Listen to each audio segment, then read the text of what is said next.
today video po, nandito po tayo sa kahabaan ng Naik, Cavite. Papunta pong Naik, Cavite. So ngayon po ay nandito tayo sa parting Kawit po. Kawit, Cavite.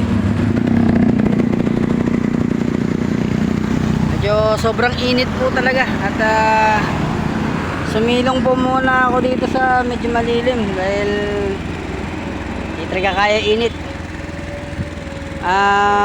Paalala lang po sa mga magbabiyahe po, lalo na sa mga nakamotorista man dyan o ano man po, siguraduhin po na may baon po tayong tubig. Iwasan po natin na masyadong madarang sa init dahil po napakalakas po ng init ngayon dito, sobrang init.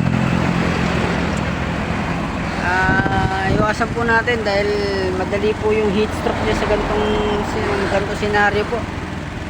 Dali po nating magbaon ng tubig, more on tubig po tayo. Diyan malayo-layo pa yung tatakbuhin ko po. Punta ako dito sa may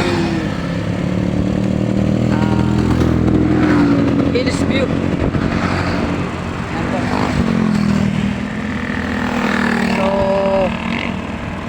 Medyo paano lang ako ng init dahil napakainit eh. Medyo palamig lang ako ng kaunti.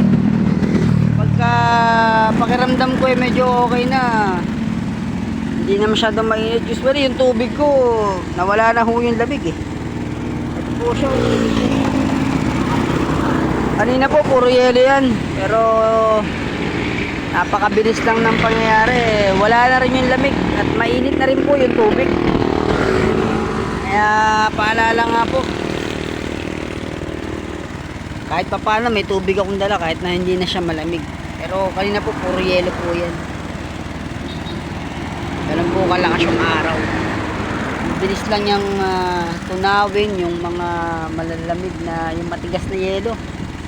At ginawa na uli niyang tubig na natural. Mainit-init pa. Grabe. Sobrang pawis ko.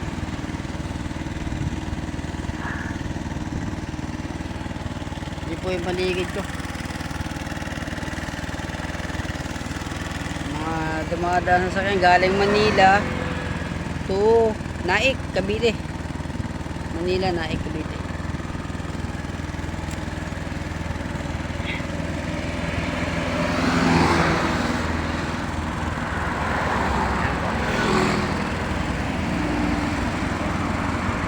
So medyo pwede na siguro to at malamig-lamig na yung pakiramdam ko. So sige po, hanggang dito na lang po tayo at ingat-ingat po muna yung mga nagmumotor nating mga kasama dyan. Kahit po yung naka 4 wheel, ingat din po kayo.